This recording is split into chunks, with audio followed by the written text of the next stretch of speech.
مولا علی کہتے صبر کر کے میاں بیوی بیٹھ گئے تو دروازے پہ دستک ہوئی. ایتن اٹھ کے دروازے پہ گیا تو حضرت سلمان فارسی دروازے پہ کھڑے تھے. انہوں نے 9 انار مجھے دیے. کہنے لگے نبی پاک نے بھیجے ہیں, یہ 9 انار ہیں, نبی پاک نے بھیجے ہیں. تو حضرت علی شیر خدا فرمانے لگے ہمارے نہیں کسی اور کے ہیں, ہمارے نہیں کسی پڑوسی کے ہیں, دائیں بائیں دیکھ لے. کہنے لگے نہیں تمہارے ہی ہیں. فرمانے لگے نہیں میرے ہوتے تو 10 ہوتے. اس لیے کہ اللہ فرماتا ہے من جاء بالحسنۃ فلہ عشر امثالھا, تم ایک نیکی کرو گے میں 10 کا اجر عطا کروں گا. فرمایا میرے ہوتے تو 10 پورے ہوتے, اللہ رسول نے بھیجے, اور میرا یقین کمزور ہو سکتا ہے, میرے ہوتے تو 10 ہوتے, یہ 9 ہے. حضرت سلمان فارسی نے جیب میں ہاتھ ڈالا, 10واں بھی نکالا, کہا علی تیرے 10 ہی تھے, میں تو تیرا امتحان لے رہا تھا. 10 ہی تھے تیرے. یقین کی دولت زنجیریں کاٹ دیتی, یقین کی دولت انسان کو نواز دیتی. جب تو لڑکھڑاتا ہوا آیا ہے, میرے نبی پاک نے فرمایا یوں نہ کہا کر کہ یا اللہ چاہے تو دے چاہے تو نہ دے. جب مالک سے مانگ تو کہا کر یا اللہ تجھی سے مانگنا ہے, میں لے کے اٹھوں گا, تو مجھے دے گا. فرمایا جتنا تیرا یقین کامل ہوگا اتنا ہی اللہ تجھے جھولی بھر کے عطا فرمائے گا. کمزور سا مسلمان, لڑکھڑاتا سا مسلمان دیکھتا ہوں کرتا ہوں. اور یہ بھی نہ دیکھا کریں بھائی ایمان یقین کو استقامت کے درجے پہ لے, یہ نہ دیکھا کریں کہ وہ کیسے دے گا. وہ کسی وسیلے کا محتاج نہیں ہے, وسیلے کو پسند کرتا ہے, پر وسیلے کا محتاج وہ بغیر وسیلے کے بھی دے دیتا ہے. ہر آدمی ماں باپ کے ذریعے پیدا ہوتا ہے, اگر پیدا کرنا چاہے تو جناب عیسیٰ کو بغیر باپ کے پیدا کر دیتا ہے. سوچ کو مسلمان کرو, اپنی زبان کو مسلمان کرو, اپنے کان کو مسلمان کرو, اپنی نظر کو مسلمان کرو, اپنی روح کو مسلمان کرو. 24 سال کی بیٹی کا اگر 4 سال کا بیٹا انتقال کر گیا, کسی نے جا کے کہا کہ بڑا ہی افسوس ہوا ہے تیرے بچے کا, تو ایمان نے اسے کتنا مضبوط کر دیا ہے. وہ کہتی ہے نہیں اللہ کی فصل ہے, پکی کاٹ لے تب بھی ٹھیک ہے, کچی کاٹ لے تب بھی ٹھیک ہے. اب یہ جو نظریہ ہے اس نے اسے جوان کر دیا ہے, مضبوط کر دیا ہے, توانا کر دیا. اس نے اس کے اندر ایک تبدیلی, اسلام سوچ کی تبدیلی کا نام ہے. اگر نظر بھی میلی رہے, زبان بھی گالی سے غیبت سے بھرپور رہے, دلوں میں حسد رہے, کینہ رہے, عداوت رہے, تو پھر من کے میلے اگر تن اجلا کر بھی لیں تو لوگوں کی نظر میں تو شاید وہ بن سنور جائیں, لیکن میرے نبی پاک نے فرمایا رب تو جب بھی دیکھتا ہے تیرا دل ہی دیکھتا ہے. ہم اپنے بوسیدہ جسموں پر رنگین کپڑے پہن کے نا مرے ہوئے من کا تن اجالا کر کے لوگوں کے سامنے آتے, دیکھ لو میں کتنا نیک پرہیزگار ہوں. او بھائی نیکی اور پرہیزگاری کا تعلق دنیا داروں کے ساتھ نہیں ہے, نیکی اور پرہیزگاری کا تعلق اللہ رسول کے ساتھ.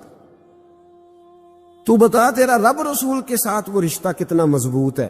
حضرت بایزید بستانی رحمت اللہ علیہ کا زمانہ مبارکہ تھا, تو ایک یہودی اور مسلمان کا دوستانہ تھا. تو وہ یہودی سے وہ مسلمان دوست روز کہتا تو مسلمان ہو جا, وہ ٹال دیتا, کہتا چل یار ٹھیک ہے انشاءاللہ خیر ہو جائے گی. جس طرح انسان ٹال مٹول کرتا ہے نا اپنے جملوں میں, وہ ٹالتا. وہ کہتا نہیں یار تو مسلمان ہو جا, تو میرے دین میں آ جا, میرا دوستانہ بھی ہے, پیار بھی ہے, تعلق بھی ہے, میں چاہتا ہوں مذہب بھی ایک ہو جائے, عقیدہ اور نظریہ بھی, تو مسلمان ہو جا. جب اس نے کئی دنوں اصرار کیا اور بات کو نہ چھوڑا تو یہودی بول پڑا, کہنے لگا یار میں نے 2 اسلام دیکھے ہیں, بتا کون سا اختیار کروں. 2 اسلام دیکھے, کہا 2 اسلام کون سے؟ کہنے لگا ایک اسلام وہ ہے جس پہ تو عمل کرتا ہے, اور ایک اسلام وہ ہے جس پہ حضرت بایزید بستامی عمل کرتے ہیں. میں نے 2 اسلام دیکھے. ایک میں نے تجھے دیکھا ہے کہ میں شراب پیتا ہوں تو معاذ اللہ تو بھی میرے ساتھ پیتا ہے, حالانکہ تو مسلمان ہے. اگر میں جوا کھانے جاتا ہوں تو بھی میرے ساتھ جاتا ہے, حالانکہ تو مسلمان ہے. اگر میں جھوٹ بول رہا ہوتا ہوں تو 10 مجھ سے بڑھ کے بولتا ہے, حالانکہ تو مسلمان ہے. اگر میں چوک میں کھڑے ہو کر معاذ اللہ بہن بیٹی بہو پہ گندی نظر ڈال رہا ہوتا ہوں تو بھی ڈال رہا ہوتا ہے, حالانکہ تیرا دعویٰ ہے کہ تو مسلمان ہے. ہم دونوں پارٹنر ہیں, بزنس کرتے, جہاں سے حرام کمائی میں کھاتا ہوں تو بھی وہیں سے کھاتا ہے، حالانکہ تو مسلمان ہے۔ کہنے لگا ایک اسلام تیرا ہے اور ایک اسلام حضرت بایزید بستامی کا ہے، اس کی میں نے نظر کو بھی پاک دیکھا ہے، جسم کو بھی پاک دیکھا ہے، روح کو بھی پاک دیکھا ہے۔ مسلمان جائیں تو ان کو بھی اس کے پاس سکون ملتا ہے، بے ایمان چلے جائیں تو اللہ دولت ایمان عطا فرما دیتا ہے۔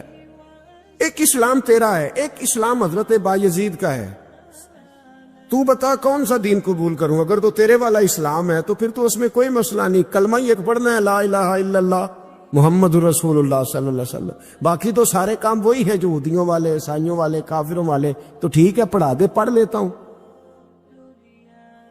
ایک کلمے کا فرق ہے۔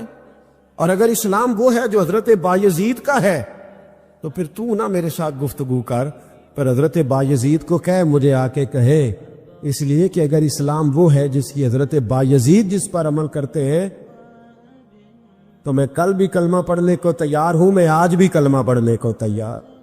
مسئلہ یہ بن گیا ہے کہ ہم بڑے تگڑے مسلمان ہیں،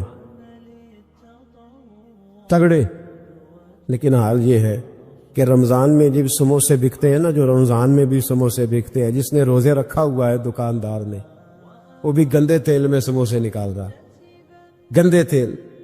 رمضان المبارک میں بھی جو پکوڑے بیچ رہا ہے نا، تو اس نے وہ والا بیسن خریدا ہے جو سب سے سستا ملتا ہے۔ اے مسلمان، یہ نہیں سب اس کو کوئی بندہ کہہ دے تو مسلمان نہیں تو گریبان سے پکڑ لے گا، گرا لے گا۔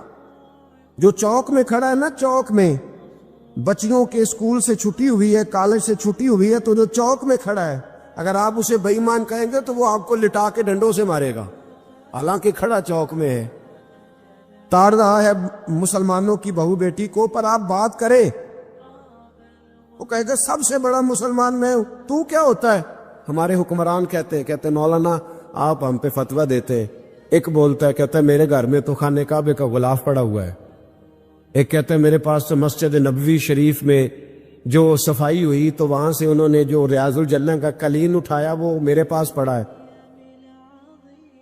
ایک پاکستان کا صدر ایسا بھی گزرا ہے، کہتا ہے مجھ سے زیادہ نیک کون ہوگا، میں تو 6 دفعہ کعبے کے اندر گیا ہوں۔ یہ اعلان کرتے ہیں۔ او خدا کے بندے، کعبے کا غلاف پاس ہونا اگر ایمان کی علامت ہوتی تو کعبہ تو سارے کا سارا ابو جال کے پاس تھا۔ اگر مسجد نبوی کا قلین پاس ہونا علامت ایمان ہے تو عبداللہ بن ابی سلول جو منافقوں کا سردار تھا وہ تو 5 نمازیں نبی پاک کے پیچھے پڑھتا تھا، تو رہتا ہی ریاض الجنہ میں تھا۔ اور اگر خانہ کعبہ کے اندر جانا ایمان کی علامت ہے تو 360 بت تو بڑا زمانہ رہے ہی اندر ہے، باہر آئے ہی نہیں۔ کس قسم کا فلسفہ ہے ہمارا؟ ہم کس قسم کا انداز رکھتے ہیں؟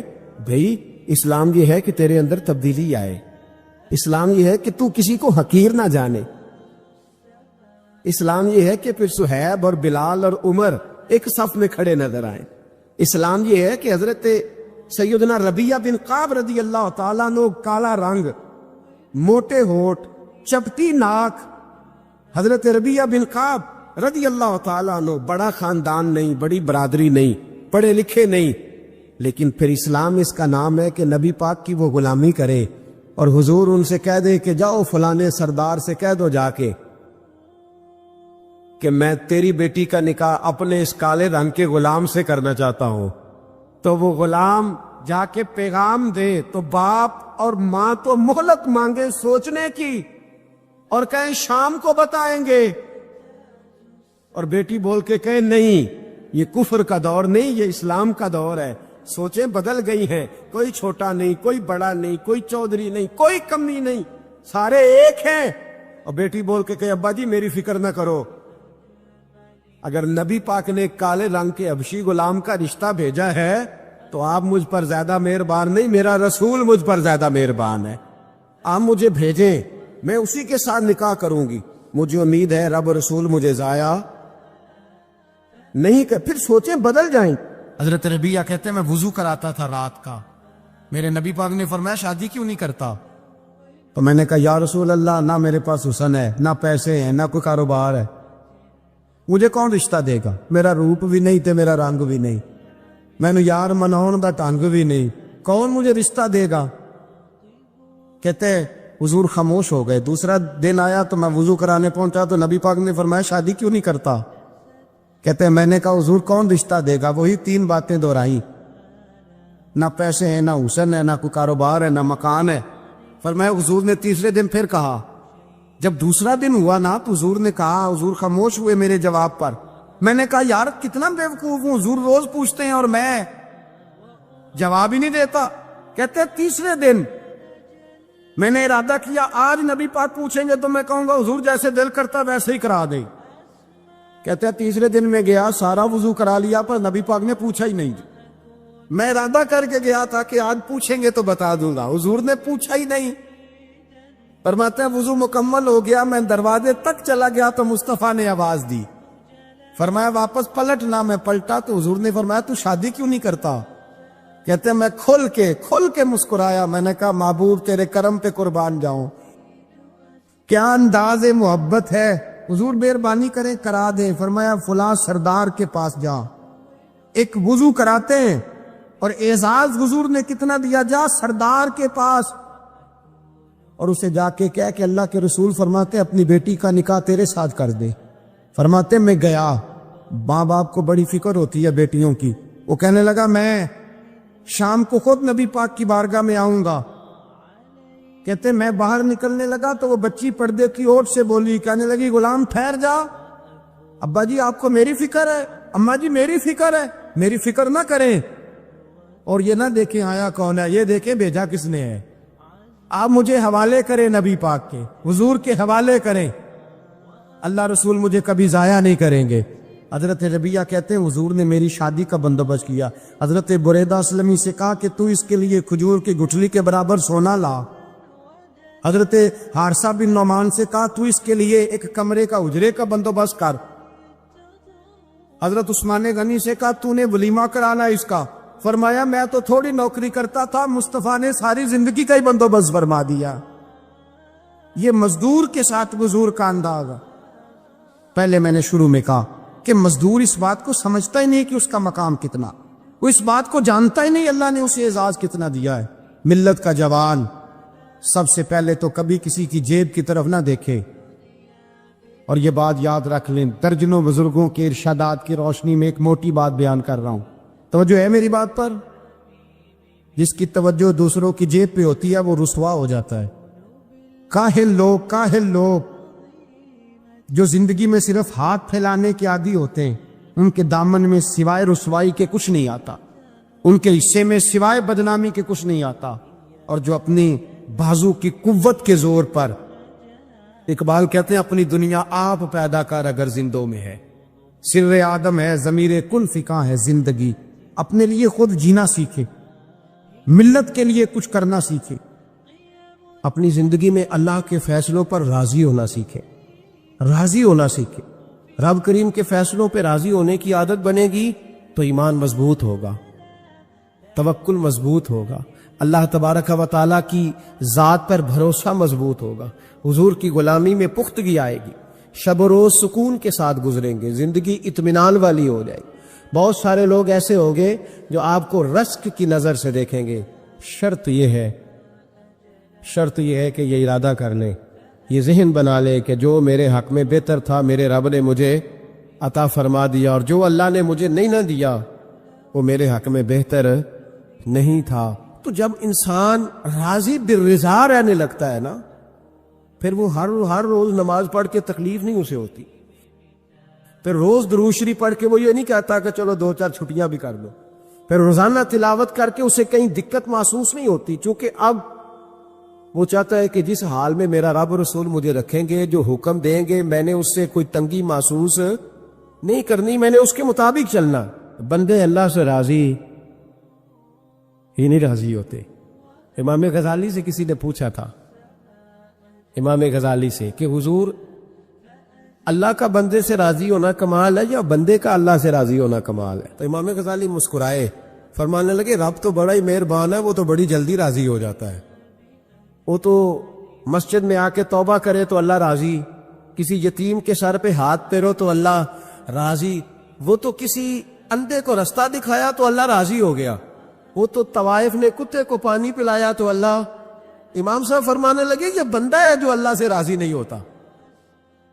جس کے پاس اولاد نہیں وہ کہتا ہے چلو ایک بیٹی مل جائے تو میں راضی ہوں. بیٹی مل گئی تو کہتا اب ایک بیٹا بھی ملے تو پھر راضی ہوں. پھر کہتا ہے یہ دونوں اچھی تعلیم حاصل کر لے تو پھر میں راضی ہوں. پھر کہتا ہے یہ بہت زیادہ پیسے کمائے تو پھر میں راضی ہوں. بہرحال راضی ہوتا. لیکن جو راضی ہو جاتا ہے نا، اللہ اکبر، جو اللہ سے راضی، سکھی بڑا رہتا ہے، سکون میں بڑا رہتا ہے، مطمئن بڑا رہتا ہے. جو سمجھ لیتا ہے نا کہ جو میرے رب نے بہتر سمجھا وہ میرے اللہ نے مجھے. میں کبھی کبھی سوچتا ہوں کہ یار حضرت بلال حبشی نے کوئی عہدہ نہیں مانگا ساری زندگی. انہوں نے نہیں کہا مجھے بھی ایک صوبے کا گورنر بناؤ میری بھی خدمات ہے، مجھے بھی وزیر خزانہ بناؤ میرا بھی کچھ بنتا ہے. ایک دفعہ نہیں کہا سیدنا بلال حبشی رضی اللہ تعالیٰ عنہ نے کہ میری بھی کوئی ڈیوٹی ایسی ہونی چاہیے کہ مجھے چلو سپہ سالار ہی بنا دیا جائے. ساری زندگی مسجد میں جھاڑو دیا تو اسی پہ راضی رہے. ساری زندگی محبوب کے مہمانوں کا لنگر پکایا تو اسی پہ راضی رہے. ساری زندگی میرے محبوب علیہ السلام کے بچوں کی نوکری کی تو اسی پہ راضی رہے. راضی بالرضا رہے. اور قرآن مجید نے ایک نیا انداز اختیار کیا سورہ مائدہ کے اندر. اس کی آیت نمبر 119 ہے. اللہ کریم نے فرمایا رضی اللہ عنہم ورضوا عنہ.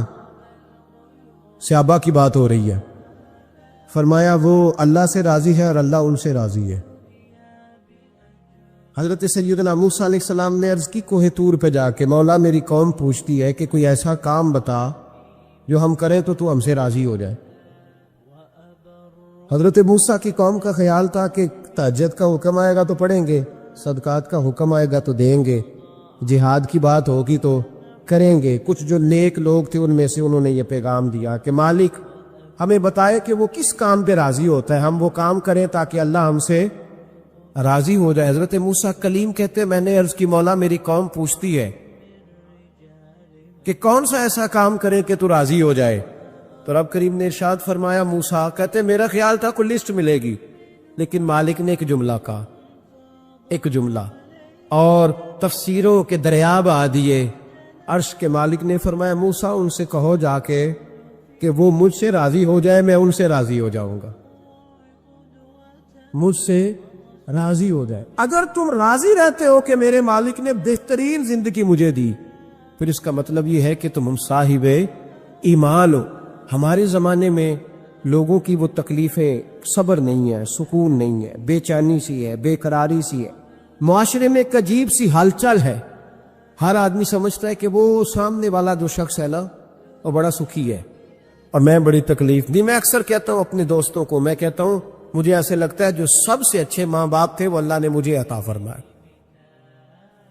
اللہ کی رضا پہ راضی رہے، مالک کے فیصلوں میں اپنے دل میں کوئی بوجھ محسوس نہ کرے، اپنی زندگی اللہ کے فیصلوں. دیکھیں نا جو ماں باپ اللہ نے بڑے اچھے سمجھے وہ ہمارے لیے پسند کی، وہ اللہ نے ہمارے لیے جو اس نے ہمارے حق میں بڑے، جو بہن بھائی اللہ کرے آپ کو سمجھ آئے، جو بہن بھائی اس نے ہمارے حق میں بڑے اچھے سمجھے وہی بہن بھائی اس نے ہمیں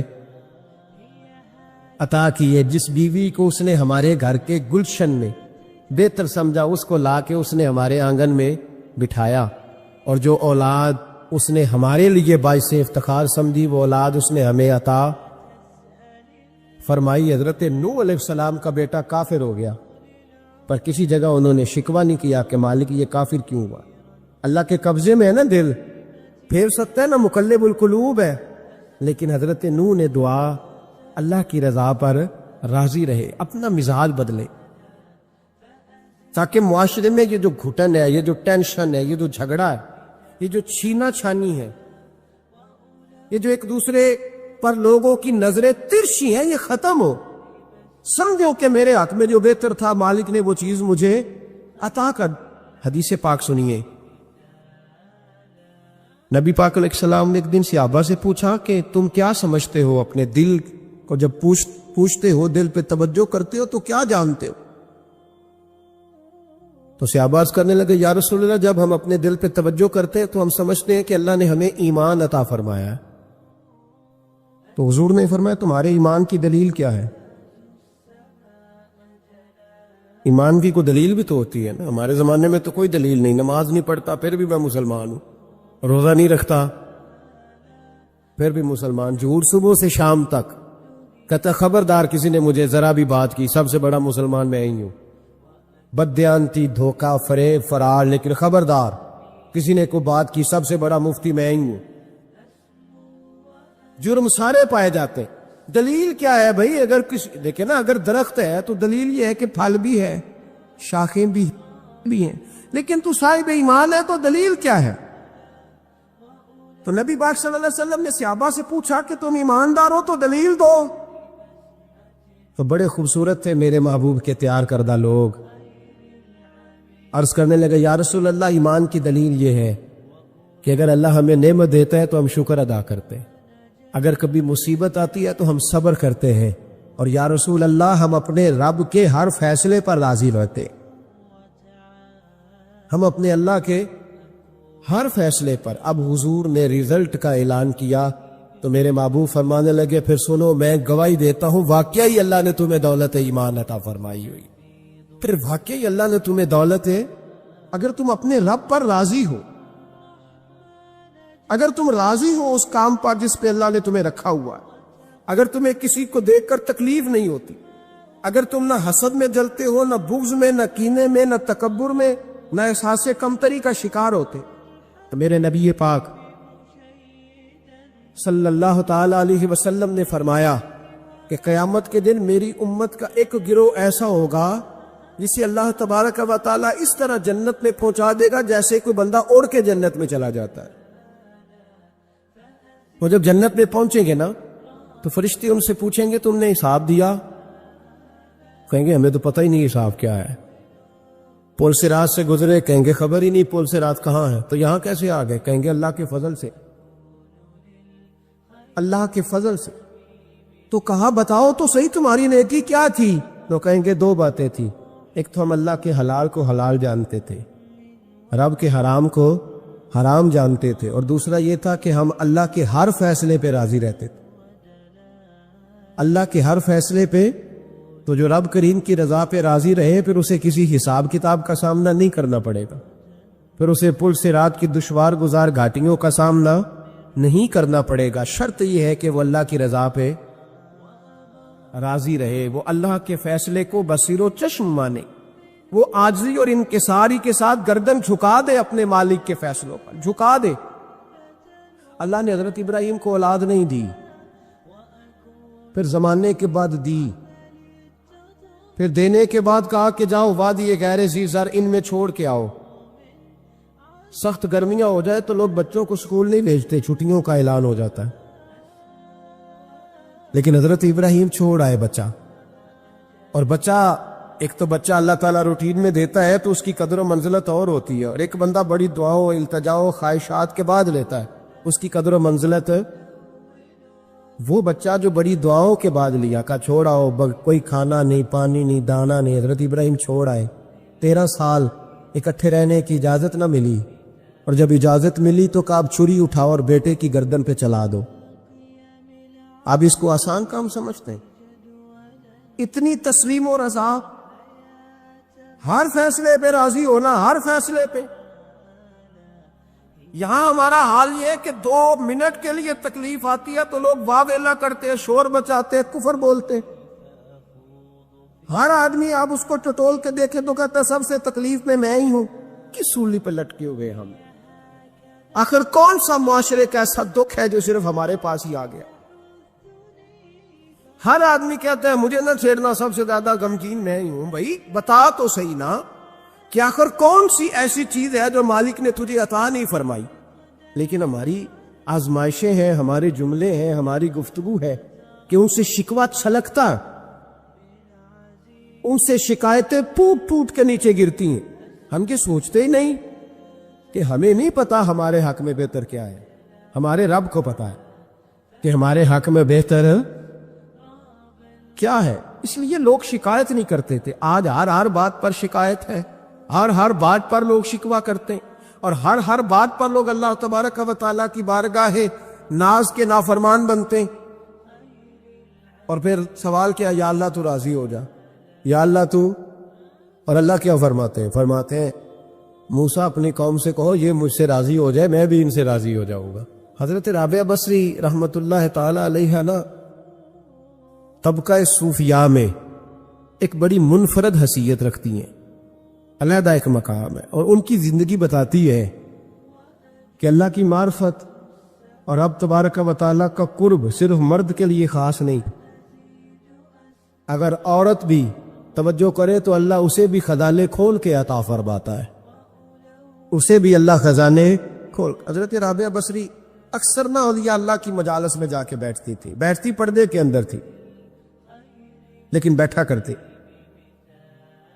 جو لوگ اس رستے کے مسافر ہوتے ہیں وہ بات کو سمجھتے ہیں کہ یہ گہرا معاملہ ہوتا ہے، کسی جگہ سے کوئی ایسی چیز ملتی ہے جس کو فوری طور پر طبیعت اور نفس قبول نہیں کرتا، لیکن جو صوفیاء ہوتے ہیں نا، سالکین طریقت، معرفت کے رستے کے مسافر، وہ چونکہ مسافر ہوتے ہیں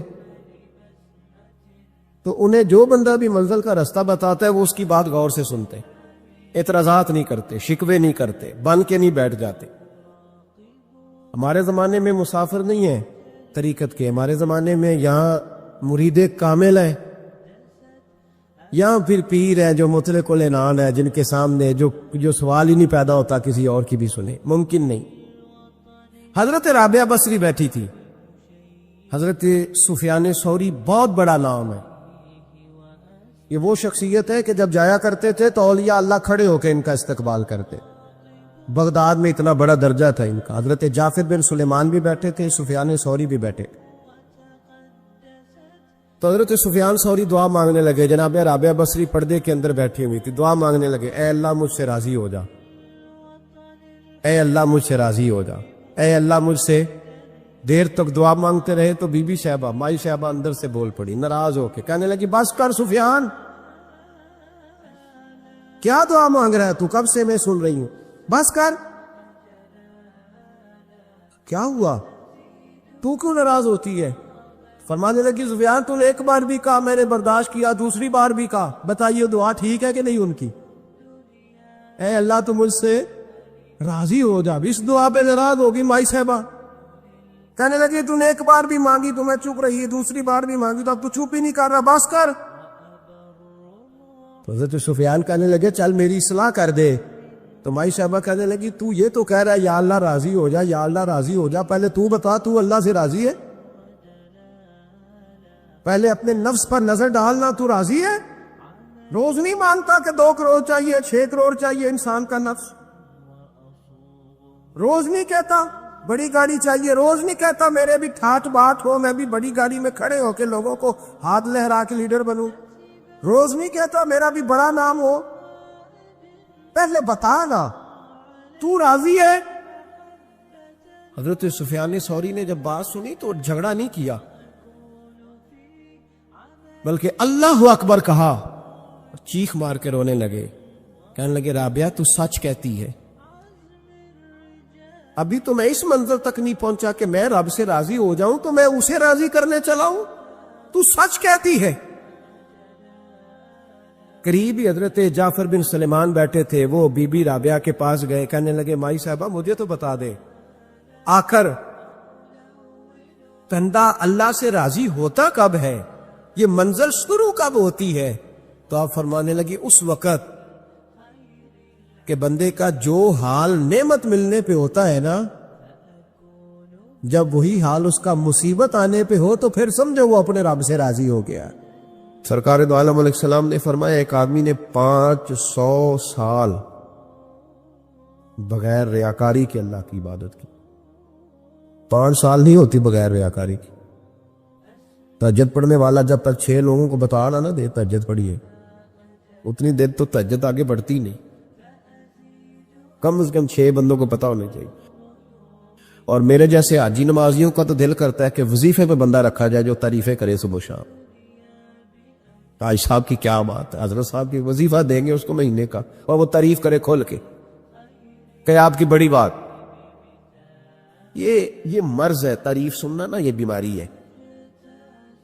حضور فرماتے ہیں یہی بندہ جب اللہ کے حضور کھڑا کیا جائے گا تو رب کریم اس سے کہے گا کہ چلو اس کو میرے فضل سے جنت میں لے جاؤ، تو عرض کرے گا مالک فضل تو ٹھیک ہے پر 500 سال لگائے میں نے. 500 سال جس نے لگائے. بول پڑا یا اللہ 500 سال لگائے اور تو کہتا ہے کہ اس کو میرے فضل سے لے جاؤ. اور رب کریم نے فرمایا چلو کوئی نہیں پھر انصاف کر لیتے. الٹی آنکھ کی روشنی نکال کے ترازو کے ایک پلڑے میں رکھو اور 500 سال کی بغیر ریاکاری کی عبادت دوسرے پلڑے میں رکھو. کبھی اس مریض سے پوچھنا جس کو ڈاکٹر کہہ دیتا ہے کہ تیری آنکھ کا علاج نہیں ہو سکتا. بے بس ہوتے ہیں ڈاکٹر, جواب دے جاتا ہے شعور. پوچھ کبھی اس شخص کو, کہتا ہے بس جناب اب آپ اپنی آنکھیں موجود ہونے کے باوجود آپ دیکھ نہیں سکتے, اتنی موٹی آنکھ لگی ہوئی ہے, لیکن روشنی اللہ چاہے تو دیتا ہے, نہ چاہے تو نہیں دیتا. ایک آنکھ کی روشنی ایک پلڑے میں رکھ لو اور دوسرے میں 500 سال کی عبادت رکھ دی. اللہ اکبر. تو رب کریم نے فرمایا اب تولو. جب تولی تو وہ عبادت تھوڑی تھی اور ایک نعمت زیادہ تھی. اللہ نے فرمایا یہ تو بھئی اس کو تو 500 سال دیے تھے, یہ تو ایک نعمت کا شکر نہیں ادا کر سکا, پکڑو اس کو دوزخ میں ڈالو. ایک کر کے کیا آیا ہے, پکڑو جہنم میں ڈالو اس کو, لے چلو. ترمذی شریف کے لفظ ہے, نبی پاک نے ہمیں سمجھایا اور ایک جملے میں ساری بات ختم کر دی. حضور فرمانے لگے تو اللہ کی تھوڑے دیے ہوئے رزق پہ راضی ہو جا, وہ بھی تیری تھوڑی عبادت سے راضی ہو جائے گا. اور اگر تیرا پروگرام ہے نا لمبی چوڑی جائیدادوں کا, تو پھر سجدے بھی لمبے کر, پر لمبے کر میں تو بھی. یہ کیا بات ہوئی, آج اتنی دولت بڑھتی جاتی ہے, عبادت سکڑتی جاتی ہے, وقت ہی نہیں, ٹائم ہی نہیں, یہ بڑھا. پھر تو جب دوزخ میں جانے لگا نا تو پھر خیال آیا, تو حضور فرماتے استغفار کرنے لگا, کہنے لگا اللہ میں بھول گیا تھا, اللہ مجھے غلطی لگ گئی. استغفار کر رہا. تو جب اس نے استغفار کیا تو رب کریم تو پہلے ہی بڑا قبول کرنے والا ہے. یا اللہ میں بھول گیا تھا. فرمایا چلو جو استغفار کرے اسے تو میں ویسے ہی معاف کر دیا کرتا ہوں. ایک صحابی چڑیا کے بچے اٹھا کے لے آئے. وہ چڑیا شکایت لے کے آئی اور حضور کے کندھے پہ بیٹھ کر شکایت کرنے لگی کہ حضور آپ کے صحابی نے میرے بچے اٹھا لیے. بات تو چڑیا کے بچوں کی ہو رہی تھی نا. تو رسول کریم فرمانے لگے اس کے بچے چھوڑ دو. اور پھر حضور فرمانے لگے دیکھو یہ چڑیا اپنے بچوں سے کتنا پیار کرتی ہے. جب چڑیا اتنا پیار کرتی ہے تو رب اپنے بندوں سے کتنا پیار کرتا ہو. اللہ کتنی رحمت والا ہوگا. یعنی ہر بات میں رسول کریم نا, ہر بات میں اللہ کی رحمت کا ذکر. ایک جنگ کا موقع ہے تو صحابہ کرام علی رضوان فرماتے ہیں کہ دوران جنگ ایک عورت کا بچہ کھو گیا اور بچہ بھی دودھ پیتا تھا. دودھ پیتا بچہ کچھ دیر ملے نا تو ماں کی چھاتیوں میں دودھ جوش مارتا ہے. دودھ پیتا بچہ کھو گیا تو عورت دیوانوں کی طرح, مجذوبوں کی طرح بچہ تلاش کرتی. میرا بچہ, کبھی ادھر جاتی ہے کبھی ادھر جاتی ہے, ڈھونڈتی ہے, تلاش کرتی, پریشان ہوتی. میرے رسول کریم کی نظر پڑ گئی, حضور کی نظر رحمت ہو گئی. تو محبوب فرمانے لگے صحابہ بتاؤ اس کا بچہ ڈھونڈو. ایک صحابی کہنے لگے حضور مجھے پتا ہے کہاں ہے, ابھی ملوا دیتا ہوں. تو حضور نے فرمایا یہ اپنے بچے سے کتنا پیار کرتی. عرض کی حضور نہ کوئی ماپ سکتا ہے, نہ کوئی تول سکتا ہے, نہ کوئی اندازہ کر سکتا ہے. حضور کی آنکھوں میں آنسو آ گئے. فرمایا ذرا ایک بات تو بتاؤ. یا رسول اللہ پوچھئے. فرمایا اگر اس کا بچہ اسے مل جائے تو یہ اسے آگ میں ڈالے گی. تو صحابہ عرض کرنے لگے حضور ہو ہی نہیں سکتا, یہ تو گرم ہوا نہیں لگنے دے گی. تو حضور فرمانے لگے میرا رب اس سے بہت بڑھ کر اپنے بندوں سے محبت کرنے والا اور اس سے بہت بڑھ کر اپنے بندوں پہ رحم کرنے والا ہے. وہ بھی چاہتا نہیں کہ اس کے بندے جہنم میں جائیں.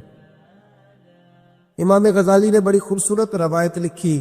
حضرت ابو ہریرہ رضی اللہ تعالیٰ عنہ فرماتے ہیں کہ ہم لوگ بیٹھے تھے تو یکا یک ایک دیہاتی عرابی آیا, یکا یک اندر داخل ہوا, السلام علیکم کہا. بندہ بڑا سادہ تھا, یہ بھی نہیں پوچھا کہ باتیں کیا ہو رہی تھی, کوئی سوال جواب نہیں. سلام لینے کے فوراً بعد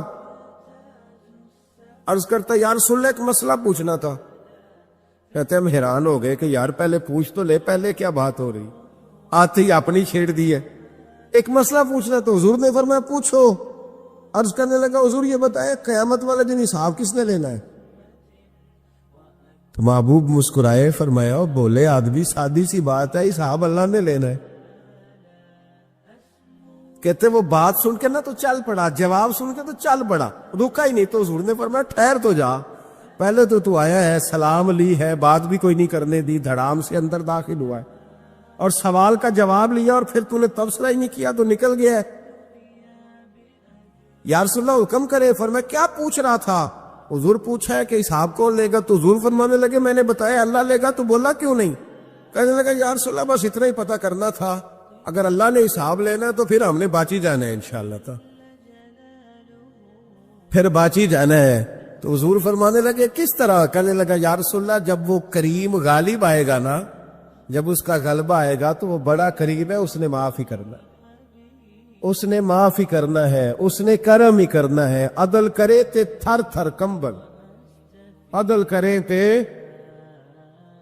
پھر تھر تھر کمبل، اچیاں شانہ والے تے فضل کریں تے بخشے جاون، میرے جائے منہ کالے۔ فرمایا اس نے معاف ہی کرنا ہے۔ حضرت ابو ہریرہ کہتے ہیں کہ حضور نے فرمایا ٹھیک ہے تو جا۔ وہ چلا گیا تو حضور رونے لگے۔ فرماتے ہیں ہم نے عرض کی حضور کیا ہوا؟ تو محبوب فرمانے لگے بندہ بڑا سادہ تھا پر بات بڑی کھری کر گیا ہے، بڑی کھری بات کر گیا ہے۔ کریم جب غالب ہوتا ہے تو معاف ہی فرماتا ہے۔ تو بھائی سادے لوگوں کو بھی پتا تھا کہ اللہ کی رحمت کی بات، ہمارے گھروں میں، ہماری گفتگو میں، ہمارا ایک دوسرے سے ملنا، ناراض نہ ہونا، مایوسی کی باتیں کرتے ہیں، مایوسی۔ میں انتظار میں ہوں، میں انتظار میں ہوں کہ کوئی بندہ مجھے ملے اور آ کے کہے میں بڑا راضی ہوں، بتائے اللہ کا شکر کیسے کر دوں۔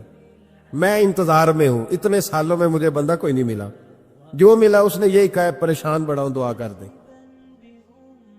بڑی اذیت ہے، سب سے زیادہ میں ہی تنگ ہوں۔ کچھ کرے، کوئی وظیفہ بتائے، کوئی تعویذ دے، کوئی ملے نا یار، کوئی ملے، کوئی کہے کہ الحمدللہ تعالی۔ اور میں نے تعلیم کے لیے صرف اور اظہار نعمت کے لیے، تشکر کے لیے کئی دفعہ آپ کے سامنے یہ کہا ہے کہ الحمدللہ جس طرح کے استاد مجھے ملے شاید کسی کو نہ ملے، اور میں نے اظہار تشکر کے طور پر کہا ہے پھر کس طرح کے شاگرد مجھے ملے ہیں، اتنے اچھے فرما بردار شاید کسی کو نہ ملے، اور جس طرح کے سادے اور درویش ماں باپ اللہ نے مجھے عطا فرمائے۔ اب تو بڑا تیز لوگوں کا زمانہ ہے نا، شاید کہیں میسر آئے۔ اور میں کہا کرتا ہوں اتنے فرما بردار مرید بھی نہیں ملتے، لوگ تو کہتے ہیں فرما بردار نہیں ملتے، ہمیں الحمدللہ فرما بردار، تابع دار ہر لحاظ سے اچھے ملے۔ اس کی وجہ یہ ہے کہ جیسے مرشد اللہ نے ہمیں عطا فرمایا ایسا کسی کو اللہ نے عطا، تو شکر کریں اللہ کی نعمتوں، شکر کریں۔ بس جہاں بیٹھیں گے جملے ٹوٹیں گے، جہاں بیٹھیں گے پریشانی۔ مجھے کچھ بندے ایسے ملتے ہیں دنیا میں جو صرف وہ اکیلے ہی ٹھیک ہے، یعنی ابا جی نے بھی ظلم ہی کیا ساری زندگی، اماں نے بھی ظلم ہی کیا، استاد بھی سارے غلط مل گئے، اور ہر بندہ ہی انہیں، اور پھر بعد میں اولاد ملی تو نافرمان ہی مل گئی۔ تو میں کہتا ہوں یار یہ ہو نہیں سکتا ویسے۔ بہرحال چلو اگر تو کہتا ہے تو بات سمجھ میں آتی ہے کہ ہو سکتا ہے کوئی سانحہ ایسا ہو گیا ہو۔ اللہ کی رحمت کی بات کرے۔ میرے نبی کریم علیہ السلام نے فرمایا بندہ سادہ تھا پر بات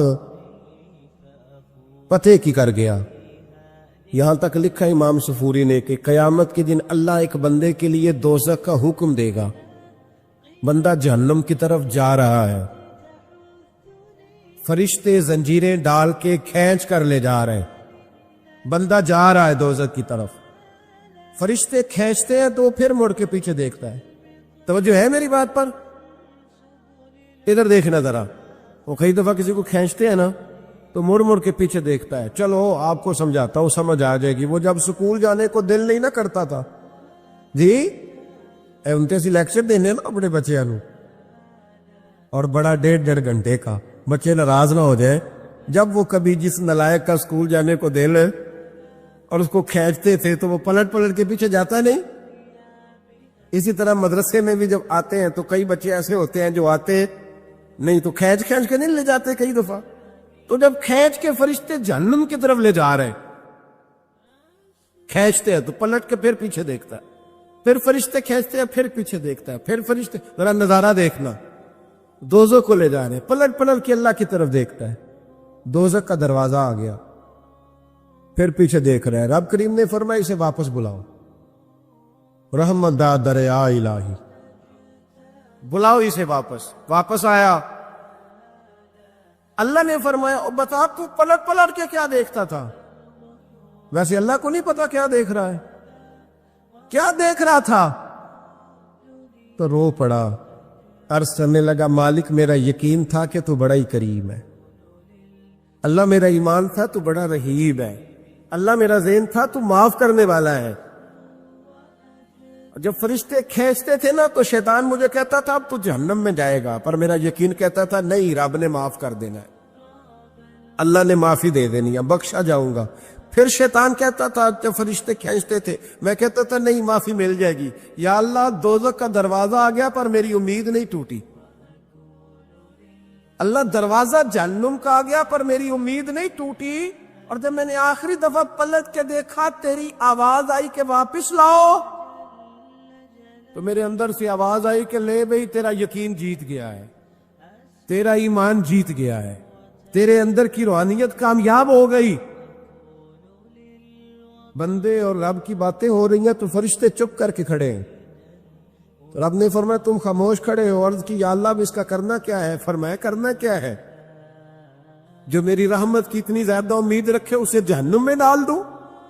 یہ کیسے ہو سکتا ہے؟ اس کو پکڑو اور میرے فضل کے ساتھ اسے جنت عطا کر دو۔ تو پہلی بات یہ کہ اللہ کی رحمت کی امید رکھیں، صبح سے شام تک کہے الحمدللہ۔ کیا کہے؟ ایک ہوتا ہے تکبر کے طور پر بڑھ کے مارنے کے لیے ذکر کرنا، وہ منع ہے، ڈینگے نہیں مارنے، بلکہ اللہ کی رحمت کا ذکر کریں تشکر کے لب و لہجے، تشکر کے لب و لہجے۔ ہمارے نا لفظوں سے شکوے چھلکتے ہیں، ہمارے جملوں سے چھلکتا ہے کہ ہم پریشان ہیں، ہماری باتوں سے محسوس ہوتا ہے کہ ہم کسی وجہ سے بڑی تکلیف میں ہیں، اس کو نکال دیں۔ جب بندہ اللہ کی رحمت کی امید کرے گا تو اللہ بھی پھر رحمت، فضل اور کرم کے بادل ہی برسائے گا۔ دوسری بات ہمارے بزرگوں نے لکھی ہے، اگر اللہ کے قرب کا رستہ طے کرنا ہے تو وہ اس طرح ملے گا کہ اللہ کے ہر فیصلے پہ راضی ہو جاؤ۔ جہاں اللہ نے مجھے بٹھایا میں راضی ہو جاؤں، جہاں اللہ تبارک و تعالیٰ نے میرے بھائی کو بٹھایا ہے وہاں میرا بھائی راضی ہو، جہاں جہاں اللہ نے ہمیں بٹھایا ہے ہم اس جگہ پہ راضی۔ معاملہ پتہ کیا ہے؟ ہم اپنی مرضی کا فیصلہ چاہتے ہیں، اور مرضی تو اللہ کی چلے گی، مرضی اللہ کی چلے گی۔ میرے رسول کریم علیہ السلام نے صحابہ سے پوچھا تم کون ہو؟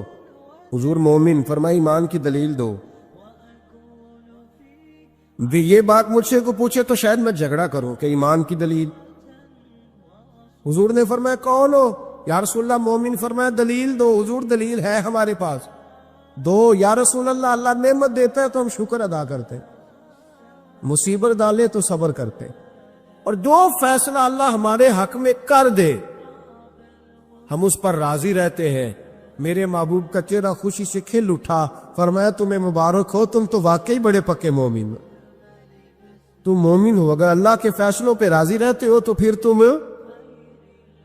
حضور فرماتے ہیں کچھ لوگوں کو اللہ قیامت میں بغیر حساب کتاب جنت میں داخل کرے گا، فرشتے پوچھیں گے پل صراط سے ہوائے ہو؟ وہ کہیں گے دیکھی نہیں۔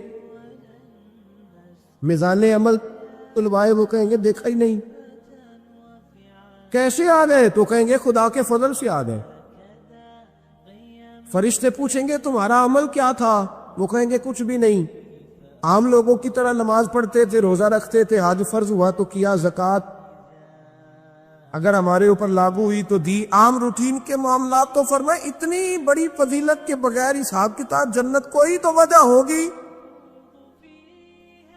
تو بندے عرض کریں گے وجہ ایک ہی تھی کہ رب جو ہمارے حق میں فیصلہ کرتا تھا ہم اس پر راضی ہو جایا کرتے، ہمیں کوئی شکوہ اس پر رہتا۔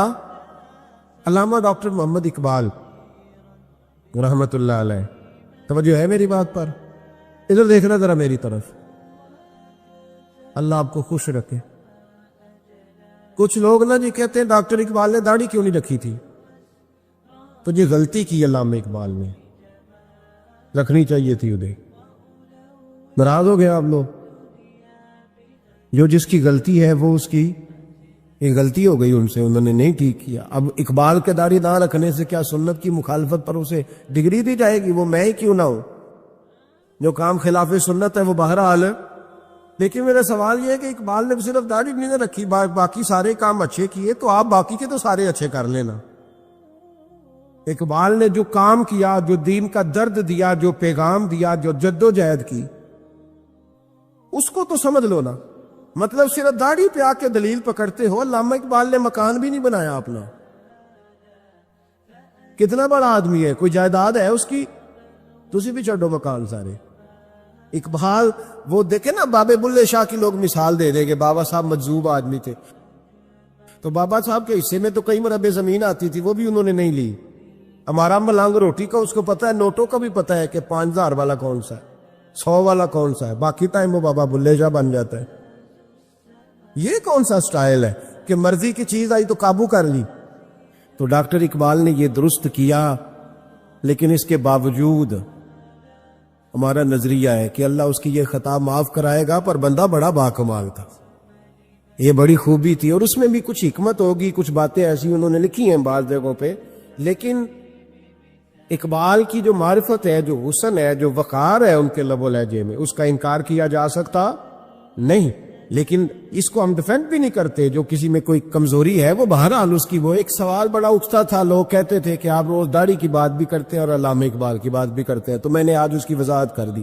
حضرت مولا علی شیر خدا رضی اللہ تعالیٰ عنہ ارشاد فرماتے ہیں کہ ایک عربی نبی پاک صلی اللہ علیہ وسلم کی بارگاہ میں آیا اور اس نے بار بار سوال کیا, بار بار حضور سے سوال کرنے لگا.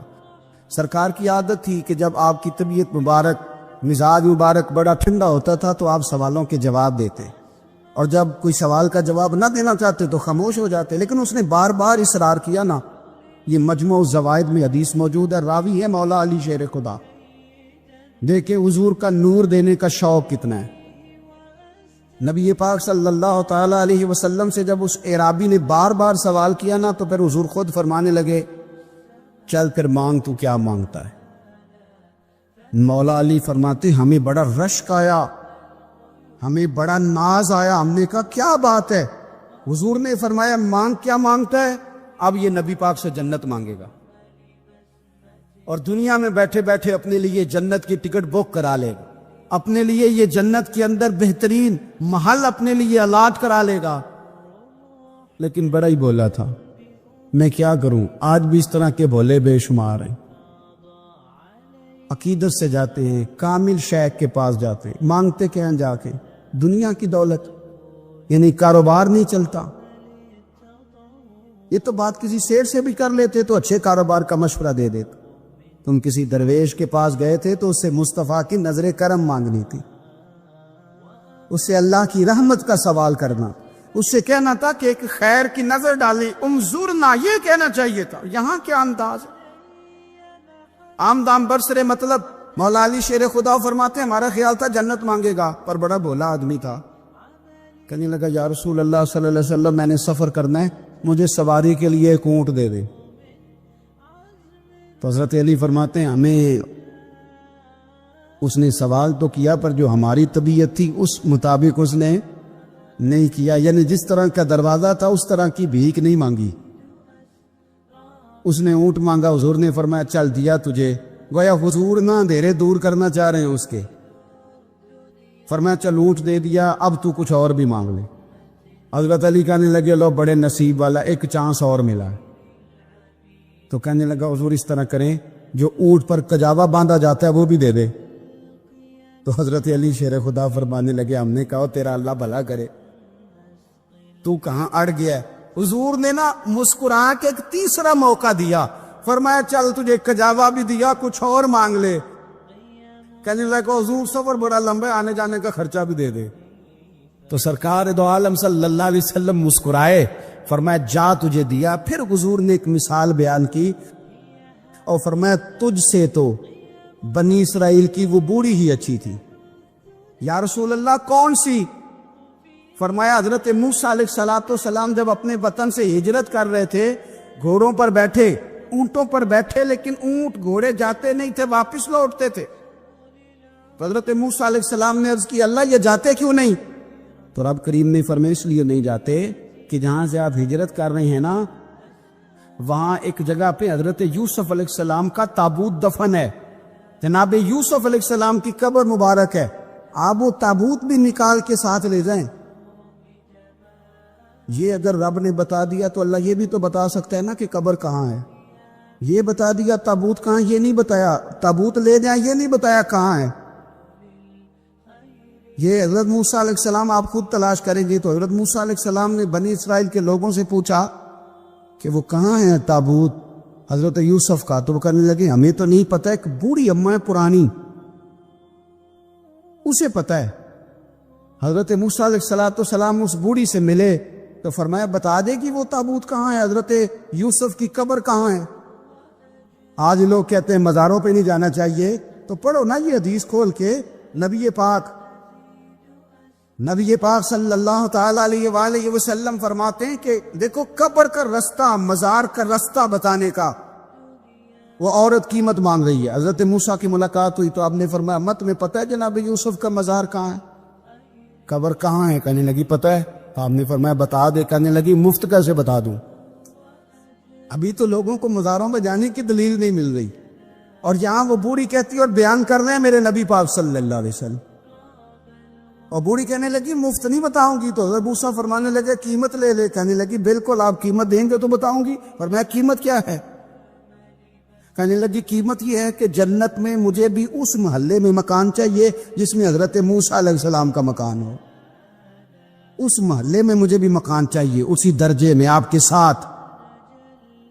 تو حضرت موسیٰ فرمانے لگے اماں چل تو جنت کا مکان مانگ، تو نے تو بہت بڑی سوسائٹی میں پلاٹ مانگ لیا ہے، وہ تو بڑا اونچا معاملہ ہے، وہاں تو انبیاء اور رسل ہوں گے، تو دور پہنچ گئی ہے، جنت مل جائے گی پر موسیٰ کا ساتھ. تو کہنے لگے جاؤ پھر میں میری ایڈریس بتاتی، پتا تو میرے پاس ہی ہے نا، اور کسی کو ہے پتا. تو حضور فرمانے لگے تجھ سے تو وہ بوڑھی اچھی تھی.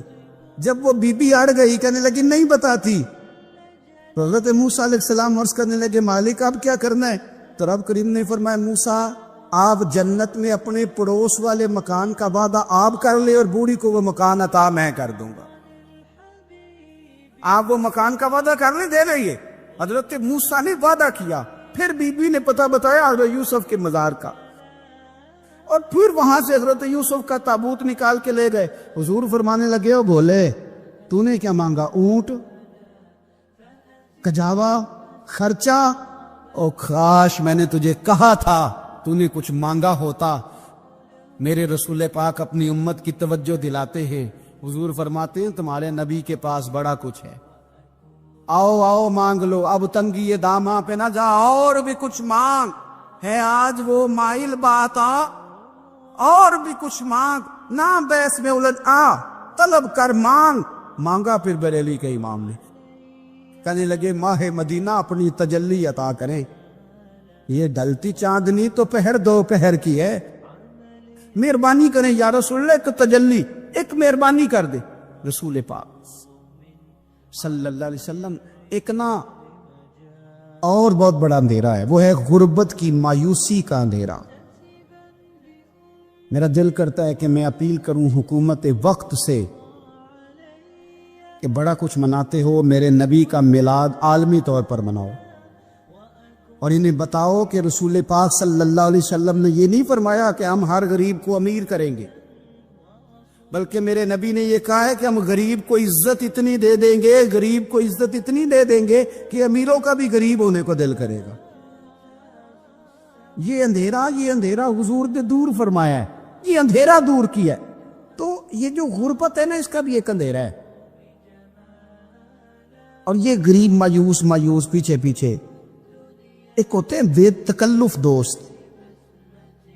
بے تکلف دوستوں کے ساتھ بندہ نا کبھی کبھی شغل بھی کرتا ہے، اور بعض بوڑھوں کے ساتھ بھی بندہ کبھی کبھی شغل کرتا ہے، پیار کرتا ہے ان سے. یہ پتہ کیا ہوتا ہے، آپ جب کسی آدمی سے خوش طبعی کرتے ہیں تو آپ اس کو عزت دیتے ہیں، اور اگر بڑا آدمی کسی سے خوش طبعی کرے، یعنی ایک یہ ہے کہ بزرگوں کے ساتھ خوش طبعی ہماری، اور ایک بہت معزز آدمی یعنی بہت بڑے عہدے پہ فائز. اور وہ کبھی آیا دورے پہ اپنے ملک میں, وزیر اعظم, chief of army staff, chief justice, وہ بہت بڑا, اور اس کا ایک چھابڑی فروش دوست کھڑا ہے گلی میں, کپڑے اس کے مٹی سے بھرے ہوئے ہیں. اب وہ آیا, گلی سے گزرا, اور اس نے اپنے اس دوست کو جس نے امرود کی, سیب کی ریڑھی لگائی ہے, اس نے جا کے اس کو جناب زور سے بغل گیر ہوا, جپا ڈالا. اب مجھے بتائیں کہ آرمی چیف نے تو گاؤں آنا ہی تھا, وزیر اعظم نے تو آنا ہی تھا, صدر نے تو آنا ہی تھا, لیکن جس کو اس نے سینے لگایا وہ بندہ بھلا کہاں پہنچ گیا ہے. اکٹھے کھیلتے رہے. اب میں جو حدیث مسند امام احمد بن حنبل سے پڑھنے لگا ہوں, اس حدیث کو اب آپ سنیں. اب آپ دیکھیں کہ ذائقہ کتنا تگڑا آتا ہے. مسند امام احمد بن حنبل میں حضرت انس بن مالک کہتے ہیں ایک ظاہر نام کے صحابی تھے, غریب آدمی تھا, تھوڑی سی ترکاریاں, تھوڑے سے پھل, تھوڑی سی سبزی گاؤں سے سر پہ رکھ کے لاتا. چھابڑی فروش کہتے ہیں آپ, ریڑھی والا. وہ غریب آدمی گاؤں سے سبزیاں لاتا اور لا کے نا مدینے والے محبوب کو تازی سوغاتیں گاؤں کی دیتا, اور حضور اسے شہر کی چیزیں دیتے. اور حضور پتہ کیا فرماتے, یعنی یہ غریب آدمی کو عزت دینے کا رنگ ہے. نبی پاک فرماتے یہ میرا دیہاتی ہے, میں اس کا شہری ہوں. حضور صحابہ کے بیچ بیٹھ کے کہتے یہ سجن ہے میرا, یہ میرا پنڈو ہے, میں اس کا شہری ہوں. حضور اس سے باتیں کرتے, صحابہ کہتے ہیں وہ بھی اس طرح کے سوال جواب کرتا کہ حضور ہنس پڑتے. ہم نہ کبھی حضور پریشان ہوتے تو انتظار کرتے کہ آج وہ دیہاتی آ جائے نا, ظاہر نام تھا اس کا. اب یہ مسند امام احمد بن حنبل میں موجود ہے کہ وہ نہ چونکہ گاؤں سے اپنی چیزیں بیچتا تھا, لا کے سر پہ رکھ کے لاتا تھا, چھابڑی والا تھا, ریڑھی والا تھا.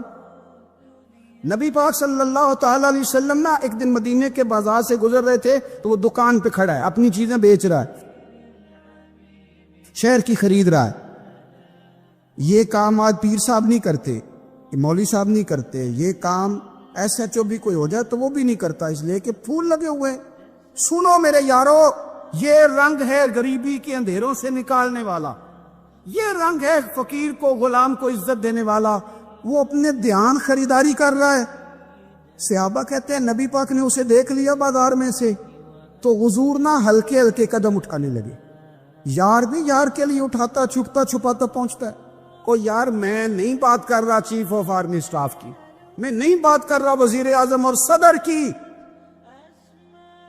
میں ملک کے صدر کی بات نہیں کر رہا, میں رسولوں کے امام کی بات کر رہا ہوں. میں